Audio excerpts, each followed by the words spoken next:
Right, here we go. So question 1, actually it's a really good place to start. What made you start the Bad Bitch podcast in the first place? Oh, I think you should start with the answer. Do you? Okay. Well, unless you want me to, but because to be honest, Bad Bitch is your business, right? Yes, it is. Do you know what? Starting the Bad Bitch podcast, so the plan for the podcast, I think, is like we want to share and give people accessibility to us that won't necessarily have accessibility. I can't even speak. And to just really like share our knowledge. And the long-term plan is we want to have guests on. And I really, really love that and that is one of the main reasons that I wanted to start it, and I wanted to start it with you. In fact, you were like the first person to bring on as another fellow bad bitch, because I love this idea that bad bitches rise together. Yes. And so the reason for me, or one of the reasons I started the Bad Bitch podcast, is so we can profile other real bad bitches. Yeah, absolutely. I mean, from my perspective, obviously, like almost, I shouldn't tell you this, but almost at this point, you could ask me to do anything with you, and I would just say yes. But my perspective in my business has been, yes, I love my one-to-one work and my corporate workshop work and my speaking work, but again, that's not for everybody. And so the reason I wrote the book Maximum You was to reach more people, and the reason I started doing YouTube was to reach more people. And so when you suggested this format, I'm just like, this is perfect, because the podcast is accessible to everybody. We can do lots of different topics, so people can pick and choose, dip in and out, listen to what they're interested in. And so it is, as you said, it's super accessible, but also we really want to reach genuinely as many women as possible to help them develop their confidence, develop their skills, develop positive behaviors that are going to help them achieve their goals. Like, that is such a true passion for both of us. And we've both done it in different ways in our careers up until now. And so this just seemed like such a great way to keep doing it, but also to do it spending time with each other, having conversations that we were having anyway, that we would have down the pub or over lunch. So it just seemed like the perfect way to do it. And of course, that's evolved into, well, it started actually with the Bad Bitch Reset. So really trying to teach people the skills to take care of themselves, to put themselves first in a healthy way, to set and achieve fantastic goals. And then we did the in-person, which I'm sure we'll talk about later. But it's been really great to think about, like, how do we make this available to anybody anywhere in the world? This is the amazing thing about podcasts. We have listeners in the US. Shout out to our listeners in the US. We love you. But that, to me, that's just incredible that this medium, and I guess it's the new radio, but this medium means that we can help and boost and keep company women anywhere in the world, which is just absolutely mind-blowing. Yes, and I think, the reason like starting a podcast was so important as well is I want it to be like this just glimmer of light. If you are finding yourself in a real difficult position, you don't know where to turn, like you can tap into any one of those episodes that you might find relevant, and it will hopefully just give you a lift, and at the very least just make you feel like you're not alone, and that there is a way forward, and you can navigate your way out of these difficult circumstances. Oh, one of our listeners messaged me just yesterday and said, I really loved your episode on networking because I find it really cringe. And I'd shared a tip about chat to someone in the lunch queue, and they said, I did that trick that you said, and it was really helpful. That is exactly it. We've listed all the topics. Just dip into the topics of the things you find challenging. And we're there to give really easy, practical advice, because we've all had to overcome these things. And we're not trying to push you to walk on coals or do something super radical. These are really easy things you can do that just gradually build your confidence. That is the point of it as well. It's like to have easy, actionable advice. They're not episodes where like we keep them relatively short because we want them to be like able to put in to your lives, like whether it's your commute or a walk or something like that. We don't want it to be like this long form thing. It needs to be fitting into your life as it is right now. Yes. Not going monk mode or something like that. No, we're not going to do a 3-hour Joe Rogan. Maybe one day. Who knows? But I don't think I want to listen for 3 hours. I can't imagine anyone wants to listen to us for 3 hours. I want to listen to you for 3 hours. You're very sweet. And do you know what I do? Sometimes I enjoy like a long form podcast, but it's mainly like if I'm doing like a long 6-hour journey, I'm like, okay, it's only two Joe Rogans. Just to get But also you kind of can tune it out. We don't want anyone to tune us out. No. So we should move on to the next question. Let's do it. Okay, so we're doing a hard pivot. I feel like something is missing in my life. Oh. Even though technically nothing is wrong. How can I start to get more clarity on what's missing? Well, it's a really great question, because I'm sure lots of people listening will have felt like that. And the thing is, we set goals and we achieve them, but we as people evolve. And I think part of the human experience is wanting to keep progressing. So it just tells you that your brain just wants some progress in some area. Yeah. It's not saying that there's anything wrong with your life right now. It's just that you want to progress in something. And so it's good to think about, what are the things that give me energy or speak to me? Is it learning something new? Is it connecting with people? Is it doing further study? Is it being more creative? But start to think about what are the areas that give you pleasure, and maybe set yourself just a little goal in that area to give yourself a sense of progress. 100%, because it's like our brain needs purpose. We need to have something to like focus on and achieve. And then, just as we're doing today, when you achieve that goal that you set yourself, celebrate it. Yes. Because it's very important that you get that. Your brain loves having the chemicals of a reward that you can have. So Yeah. yes, I think that's really good. What's something about your own lives you've realised because of doing this podcast? Oh gosh, I mean, actually, so much. This is just like therapy. We're just giving each other free therapy here. Yeah. I think we did an episode on the William Bridges transition model on endings and new beginnings, which is something I reference quite a lot in my work with my clients. I find it really helpful, and I won't share because it's extremely personal. But I realised that there was something really good in my life, but to embrace it, I had to let go of something from the past. Mm-hmm. And so I think that sometimes when something's new there and you're excited, but you still have some feelings that are a bit difficult around it, you've got to go back and say, what do I need to let go of? Or what do I need to process? Or what do I need to grieve? Or what do I need to recognise was a bit of a loss? Yeah. And process that. And I went through it with a client recently where they're going into a new job and they're really excited about it, but they were very nervous about it. And it was actually because something hadn't gone well in their previous job. And we did some work processing that endings. So for me, that episode, even though it's something I'm aware of, just talking about it in that episode reminded me, actually, I've got some things I've got to let go of. That's really brilliant. I love that. What about you? I feel, do you know what the biggest lesson for me is sometimes you just have, like, you can't wait for things to be perfect. Yes. You just have to go for it and you just have to get to it. Because if you and I had waited and we would have like been like, oh, we need a podcast studio, we need to do this, need to do that. Sometimes in life, I feel like I need to just go for it a bit more rather than trying to wait for the stars to align.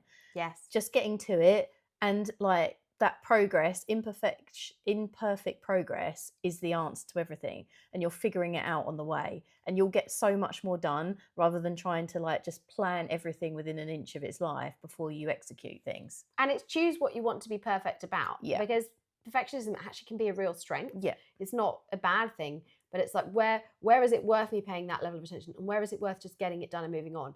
I will just say that before we started, you were primping all the cushions, turning them over, trying to remove anything that wasn't quite right, lining up the cakes. I did make sure that it's changed now, but I made sure that all the lovely leaves on the cakes were. So you lined up the leaves, and I actually messed that up. It's fine. It's okay, because okay my brain is so only you just need me noticed to turn the cake. So you, but then, to be fair, you're in charge of there we go. You're in charge of the aesthetic of this podcast, and you do a great job of it. So I love that you channel your perfectionism there. But then it's worth going, okay, but on this one thing, can I just let it go, or can I choose progress over perfectionism? Definitely. And we've definitely done that. And it's really, and we don't edit because of that. No, we're not trying to do a perfectly produced podcast. Exactly that.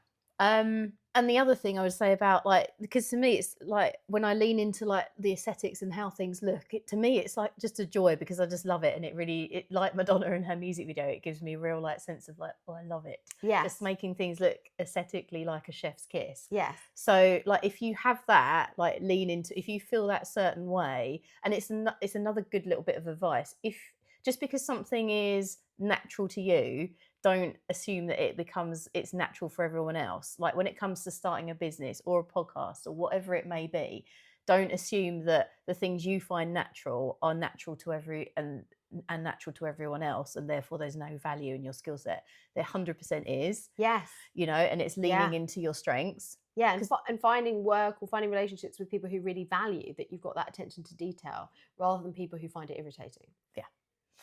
Next question. I keep thinking about quitting my job, but I never actually do it. Oh. Am I stuck? Am I scared?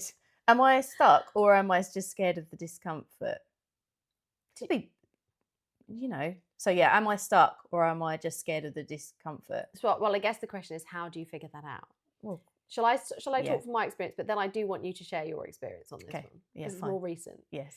So am I stuck or am I scared? It is scary to leave a job, and we do talk about create a soft landing. So ideally, go from one job into another one. Don't just quit in a rage. Or if you're starting a business, can you start that business alongside gently and gradually so you've tested proof of concept, you know you can make money doing it before you leave. So, Yeah. but I think there's a couple of things. I think write down all the things you're afraid of Mm. around it and check, are these rational fears? Are these quite natural fears? And how can I mitigate them?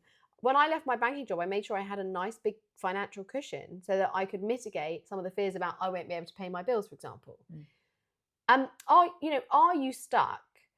If you're starting, if you feel like when you're in your job, you're not your best self, like your personality's lost a bit of your spark, your work, you're becoming a bit less productive, or the quality of your work is declining, that's definitely a sign that you're stuck in a rut and you need to get out of it. You need to push for a promotion, you need to ask to add some new skills to what you're doing, you need to shake things up. Maybe you can move departments. You don't need to leave a company. Can you move within it? Can you go on as a secondment? Like, you do need, if you're stuck, then you definitely need to mix it up. So if you're kind of just losing your mojo, that's a sign you're stuck. If you're just really unhappy, or there's something exciting that you want to go to but you're not going there, that's probably that fear is holding you back. Yes, and I think when it comes to like, are you stuck in a job or are you just in that discomfort, scared of like making that change? It's our brain will think of worst case scenario. So it's like I have to stay or I have to leave. But like you so Yes. beautifully just said there, it's like, can I go on secondment? Can I like just find a different role in the company? Can I anything? Can I take a sabbatical? Some companies do that, right? Yes, they do. Yeah. So it's like, can you have space to figure out what you actually want? And and with the discomfort thing, I feel like again it comes down to that imperfect progress. It's like sometimes put in place your safety nets to catch you, like financially, if you're looking to leave. Make sure you've got your ducks in a row that you're comfortable with. And then you do have to just take that imperfect, like there's never going to be a right time. There's never a right time to have a baby. There's never a right time to quit job. There's always going to be something, but sometimes you just have to just do it.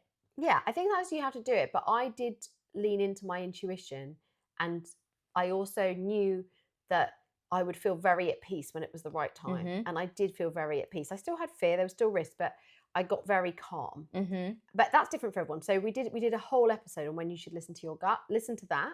But I definitely, when I got very calm, then I was like, oh, it's the right time. How did you feel when you decided it was the right time to leave your job? Because I thought I'd talked about it for so long, and you just said to me, you were like, Julia, there comes a time where you either have to shit or get off the pot. And I love that So phrase. eloquently It's put there. brilliant. No, but it's That's like not how I so talk to good. my clients, by the way. Just, I say that for my nearest and dearest. But it's so true. It's like you have to like it's time that you either start taking the small steps, and it isn't like you say you quit in a rage or you just leave overnight, but it's the shitting and getting off the pot might be that you start taking the small steps. And you'll be surprised as well if you make that decision in your head and you grant yourself the peace of like, yes, I am going to leave. Or as you said to me, give yourself 6 months off from making this decision as to whether you're leaving or not. It's surprising when you make that decision how you've given your brain focus, Mm. things start to then align, you start to see opportunities differently, and actually it dials down some of the fear because you're looking at it from a different perspective of that you've made the decision. So sometimes you can feel stuck in making that in that Yes. indecision. I think sometimes we just talk about things too Mhm. much, and I'm really an action person. And I think if you've been talking about something a lot, take just take an action. And the action can be, well, I'm going to stop talking about it, but I'm going to go and try and do that thing on the weekend, or I'm going to talk to that person about that new job, or I'm not going to do anything on this for 3 months. But what I'm definitely going to do is I'm going to stop talking about it. Yeah.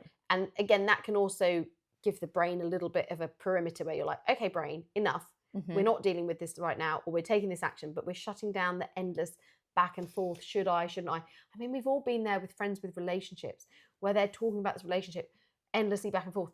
And inside, you're just thinking, just break up with them. Like, Mhm. just end it. It's clearly the way you're talking about it, you clearly need to make a change. Yeah. And I think sometimes we need to have the discipline with ourselves to say, I need to stop talking about it and make a change. Yeah. I love that. Do you ever disagree with each other on episodes? Oh, I'm like, not in an no, episode. We come up with different topic ideas. but we're always quite on board with them. Yeah, but Like we don't always do them, or we don't always pick the same ones. Like we'll have a Are we about to have our first disagreement? let's have an argument. Right, we'll both throw out ideas Yes. for topics, and then we'll pick. And I'll say, oh, I like this one, or you say, you like this one. So we don't always want the exact same topics. I don't think we've ever disagreed about anything. No, I don't think so. I feel like now we're tempting fate. We've got to touch some wood there, but Right, where's the wood? no, not really. This genuinely is going to sound so cheesy, but this is such a collaboration. It really is. There's not one person kind of laying down the law on anything at all. No, and it's so. And again, if you find those people in your lives, lean into that, because it doesn't happen that often. When you meet someone that you can just like vibe with, and you can collaborate, and you've got similar ways of working. Yes, but you know what I would say is the key thing here is neither of us needs to be right about anything. So, for example, sometimes you'll listen to an episode where you'll come up with an idea, or you'll come with a suggestion of how someone can handle it, and then I will say, that's awesome. I actually have a completely opposite way of doing it, and I'll share that. And neither of us take that as a criticism or disagreement, whereas other people might. And I think, I think it's a very hard way to go through life, but sometimes people go through life wanting other people to always agree with them or hold their opinion or validate their opinion. Yeah. But we don't, I guess we've done a lot of work ourselves. We don't need to agree with each other on things at all.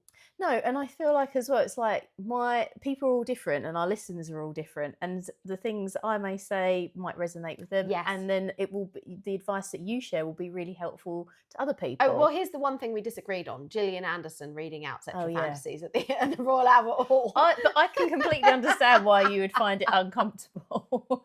I was like, It's hard like- pass. Hard pass for me. Definitely not. And you're like, it's amazing, so empowering. Oh, so you're going to come along when she does it again? Oh my God. No, the problem is now I feel like I have to somehow, because I do believe in challenging yourself. Yeah. But I don't know. I don't think it's for me, darling. But that's the thing, is that we don't ever see us having different opinions as a disagreement. And I think sometimes people go through life seeing different opinions being as a disagreement, and that makes life really hard. It does for sure. Okay. Oh, talking about, like, we all have that friend with the partner. So No. Feel like we're getting into dangerous territory. This is completely anonymous. Right, what's the question? I don't get on with my partner anymore. Oh no. But I feel trapped because of everything we've built. Oh, How that's very difficult. can I even start figuring out what to do next? It is so difficult. We were talking about like prenups and things and that, weren't we? Yeah. But I mean, that's before we even got to this. But that doesn't even you can agree things, you can legalize whatever you want, but people can feel trapped for many different reasons. Feeling trapped isn't just about financial. It is really difficult, but I think there's many different phases and steps to this. You've got to step back and say, this is trapped because of everything we've built. Yes, but I think you've got to step back and say, what am I not happy about in this relationship? Because I often think that on the first pass, the thing we think we're not happy about isn't actually what the problem is. So that's where I think coaching, reflection, counselling is really helpful to go, what is this really about? Mm-hmm. And sometimes, yes, it's really about the relationship. We're not communicating well, we're not problem solving well, like all those things, fine. But sometimes it's about something else. I've seen it in my own relationships with someone who's gone through grief, and then they think the relationship isn't working. But it's just because they're going through a really rough time with grief, and then they're pushing away people they care about. So I think before we rush into if you really need to leave, how do you handle that? I think there is that really getting clear on what are all the things I'm unhappy about right now? And are they truly to do with my relationship with my partner? And is it that I'm actually having a hard time? And what I actually need is more support from them. And we need to have a conversation around that. But it's not that I don't like them as a person, or I don't love them as a person, or they don't have great qualities. It's just that I'm having a tough time and I've got some needs that aren't being met. Mm-hmm. And you're so right. It's like the more, if you can like take time away from like for yourself, and it is uncomfortable because when you're by yourself, inevitably thoughts and feelings come up that you perhaps don't want to address. But at the same time, by having that distance, it does give you that separation from the emotion of being in the situation all the time. Yes. Where you can do what you said perfectly about thinking, what is it that's missing? What is it that I feel like I'm like trapped by it. Obviously, if you feel like your physical safety is under threat, please make sure. Yeah, if it's emotional or physical abuse, you need Yep. to remove yourself as quickly as possible. First Yes. thing is just tell a friend Yes. that you're in that situation, and then see if they can just safely extract you. But let's part that more serious one and just say, if you have built a relationship with someone, there's lots of like value and great things about that. You know, I do believe in love. I think long-term relationships are an amazing thing. Sometimes when things aren't working out, or there's been a few things that, you know, a few things have happened that have made you feel like that person's not on your team or whatever. So you're starting to like plan the exit. I think in honor of the relationship, you deserve, that person and the relationship deserves some very tough conversations. And the tough conversations involve go into bat and have the confidence to ask for what you really want. And we had a whole episode on, well, we didn't have a whole episode. We had an episode on habits that keep you stuck. And one of them is not asking for what you want. And I genuinely think there are lots of people out there who've had breakups and divorces because they never actually just went in and said, you know what, the honest truth is, I've never been happy about X and what I really want is Y. And actually, if I could have, let me describe to you the kind of relationship I want. Is that something that you're interested in? Is that something that we can work towards? But you're saying to that person, with you, I want that with you. Yes. Whereas if you go into that conversation saying, I can't have what I want with you, so I kind of want out, so I can go and have it with someone else, well, their instinct's going to be to back out straight away, and they're not going to step towards you at all. They'll think, oh, Christ, you don't really value me. I'm going to go where I'm valued. And suddenly this conversation ends up unraveling into like we're getting divorced overnight. So I just think try and make a very strong bid for what you want, but with that person. Yes, because they don't forget, they're just as you've got your own, you're in your wheelhouse, they are coming at life from their own sort of different world perspective, and they may not even be aware. And they just, deserve that conversation. And we did do an episode on difficult conversations and how to manage that. So we'll link that back as well. But yes, you're so right. It's like you've had time to come to terms with like how you feel, have that conversation with the other person. And give them time. Yeah. You know, if maybe you've been thinking about this for 6 months, you can't then give them 6 weeks to think about it. You actually have to give them time to work through it. But let's say you've done all of that. You've done the grown-up stuff. You've had the conversations. There is no way for you to have a healthy, positive relationship together. Why are you side-eyeing on that comment? I was looking at that. I wasn't side-eyeing I'm you. like, what's going on? Oh, you're fine. What's the subtext here? Okay, but let's say I'm having too much fun in this episode. We are having fun. Let's say you've done all of that, and you're now at a point where this just isn't healthy for me. This isn't the right direction to take this relationship. I can't have a positive future in it. There's nothing wrong with that. A relationship hasn't failed just because it doesn't go to the end of your life. No. Right? You can have great things can come from all different relationships. But let's say you get there, and let's answer the listener's question. The listener then definitely knows it's right for them to leave, but they feel trapped by everything they built together. What advice do we give them at that point? I feel like I think at that point, then you need to start maybe planning your extraction, but in a gentle way. That sounds very SAS. And then, call in the helicopter. I'm gonna like. I was distracted because I was like, you did the hand thing, and no. I do the hand thing, and my boyfriend hates when I do the hand thing, but I love the hand thing. Oh. And I was like, oh my gosh, you're a kindred spirit because you're doing the hand thing. What's the wrong hand with that? For people listening, the hand thing is like karate chopping to make a point in the air. Yeah. So like, let's get back on track. It's my hand when I bring out when I'm like, this is how it's going down. This is the shit. This is where we're at. And he doesn't like it because it feels like you're telling him off? I feel like we're both kind of like quite strong personalities. So maybe the hand doesn't resonate with him. Right. No, I love it. The hand is like... It's like, let's focus. Let's get on the point. Let's cut to the chase. This person wants to call in the SAS. They want to get out. They want to extract themselves. I think you have to do it safely. You have to think about the practicalities of it. But there's a point about you feel like you can't leave because of everything you've built. That is a limiting belief right there. You're believing that you're going to lose so much and you're not thinking about what you're going to gain. And I know lots of women who've left relationships and then gone and built amazing businesses or had amazing lives or had better time with their children, their family. And so you're right now, you're really focused on what you're going to lose and not the freedom and the opportunity you're going to get on the other side of it. And I think sometimes you've just got to say, I can take the hit. Yes, I'm going to take a bit of a hit financially, or it's going to be an upheaval because we're going to have to move, whatever. But I am strong enough. I can take the hit. And on the other side of that, there's going to be freedom for me to build something completely new. And because you don't know what that is, that's where it can feel a bit unsettling. Like, start to create a vision. We'll talk about that in a future episode. But just have a bit of faith that on the other side of that, you're going to create something beautiful. I love that. I don't want to add anything else to that. That's brilliant. What is something that you both used to believe that you now no longer believe? Well, I used to believe that you had to be like much older than I was to have a senior job. Okay. So when I got my senior job in banking, I was the youngest person to hold that job by at least 10 years, possibly 15 years. And I kind of had this belief that people won't listen to you unless you're really old and experienced. So I think I was just really associating value with age. Mm-hmm. And then as I've gotten older, I realized it's not about that. It's about your skills. And yes, sometimes it's about your experience that you bring. So I think that was a belief that I had.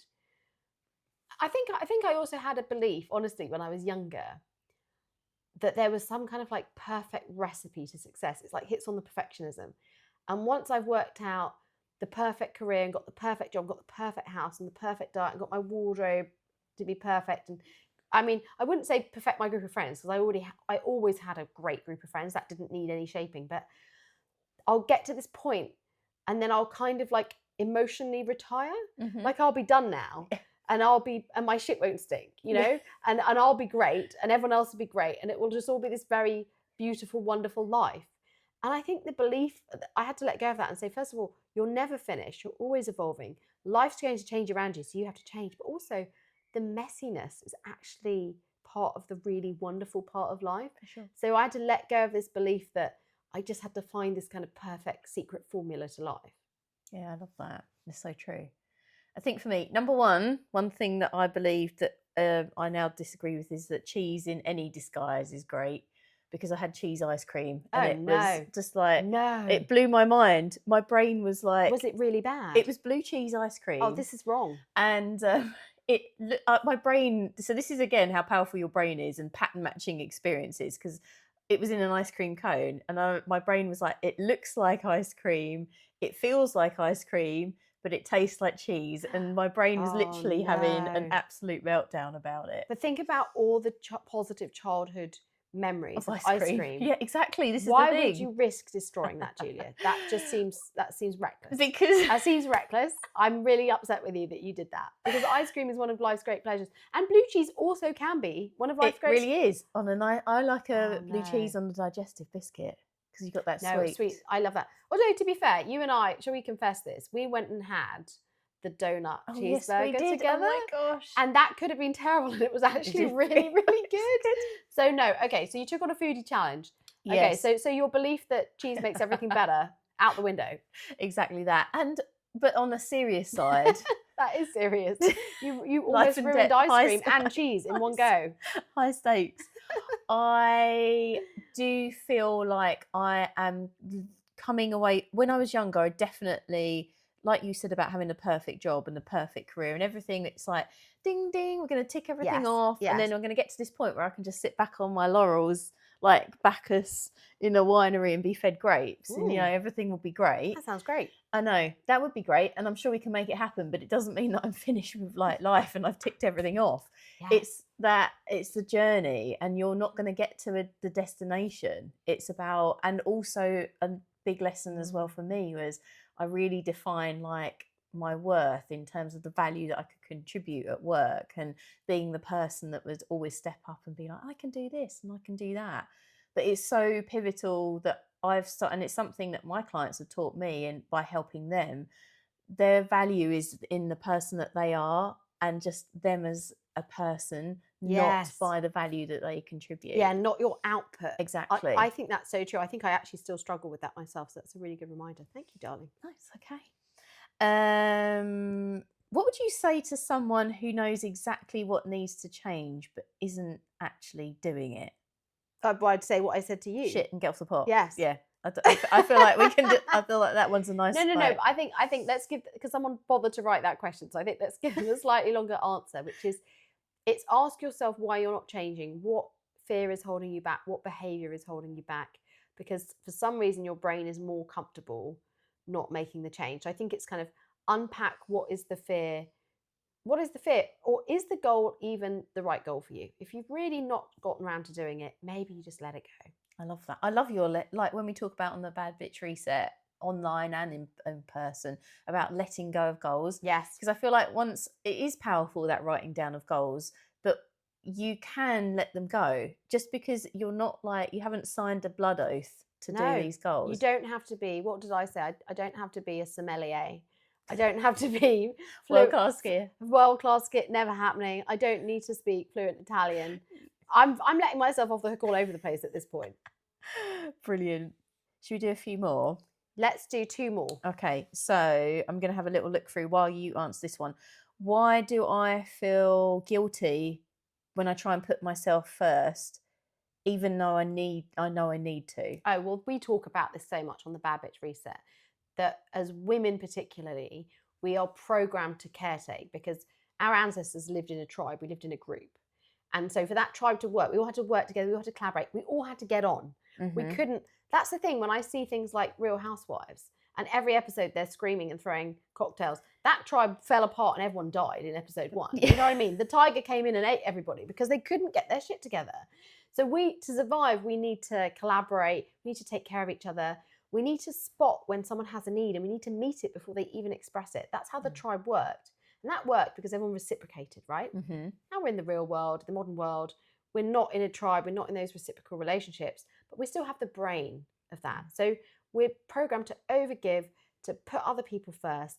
And so when we stop doing it, we feel guilty. It's kind of like an inbuilt mechanism to make us want to take care of people. And that's where the first step is awareness, just being aware of that guilt is normal, but also starting to be clear with yourself about when is it healthy giving and caretaking and when am I overgiving. And I think also looking at reciprocity, which are the relationships where I give and that person gives back? Not necessarily the same thing, but you're getting some kind of support back. And who are the people I'm giving to? But when I stop and think, they're not giving me anything. And when I ask them to support me, they don't show up. That's also healthy. And then you can start saying, okay, so I don't need to feel guilty holding back because it's not reciprocated. I love that. Okay, so 2 more. What does being a bad bitch actually mean Oh my God. when life is messy, not when it's going well? I mean, I love this question because it's like the whole point is that I say to you all the time, it's like, you define what a bad bitch is. Yes. And do you know what? I feel like the time, it's easy to be a bad bitch when things are going well, but when the chips are down and you really have to pull yourself to, and you find it a real struggle to get out of bed, but you keep going, that is what makes you a bad bitch. It's the keeping going even when it's tough, and knowing that the times will come when things will feel lighter, that there is light sometimes in the discomfort and light at the end of the tunnel. That is what it means. Being a bad bitch is actually just like having that resilience and just keeping going. And I would also say trying to do looking out for those little glimmers of hope and like having those nice little moments in life when things are bad.